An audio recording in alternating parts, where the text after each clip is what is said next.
আমার বাপে আমি রোজা রাখছি, আমার বাপে কইছে তুই বাসায় যা, আমি দোকানটা লাগাই দিতেছি। আমি আইয়া গেলে গোসল করছি বাথরুমের বাইরে হয়েছে, আমার চুলও শুকাইছে না। এই মুহূর্তে ফোন আইছে, আরেকজনে ফোন দিছে যে তোমার বাপের এই অবস্থা।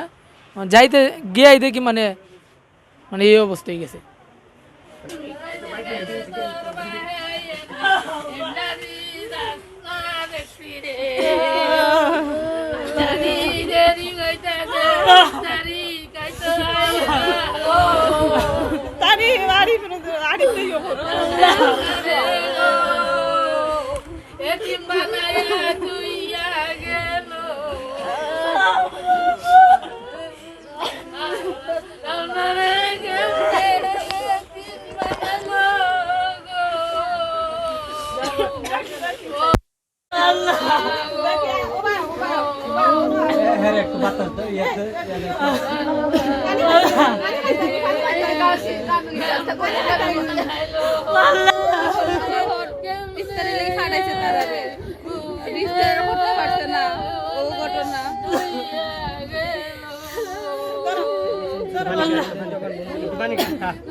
আমি এই ঘটনা সম্পূর্ণ কিছু জানি না, কিন্তু আমার বাপের যে মারছে, মার্কেট কমিটি আছে, আইন বাহিনী আছে, আমি তার আগে সর্বোচ্চ আমি এটা শাস্তি চাই।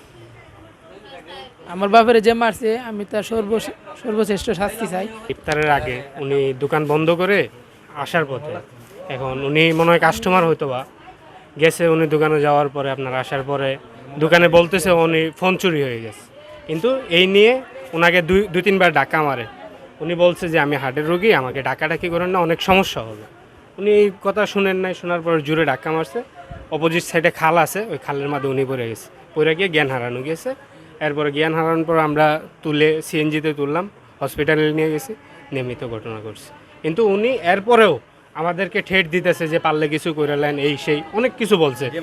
যে মারছে উনি অনেক কিছু বলতেছে, আমরা ওনাকে আটক করা হয়েছে, মানে এই সাইড রয়েছে পুরো ফাটে গেছে, বাদে হসপিটাল নিয়ে যাওয়ার পরে মৃত ঘটনা।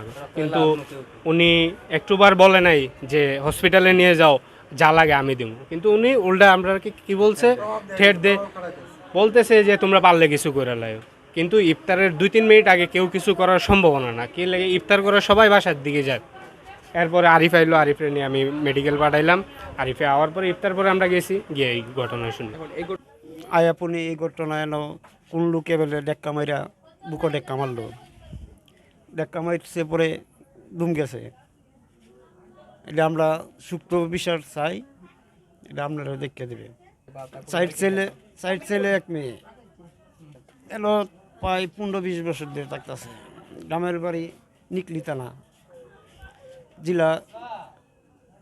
জেলা কিশোরগঞ্জ।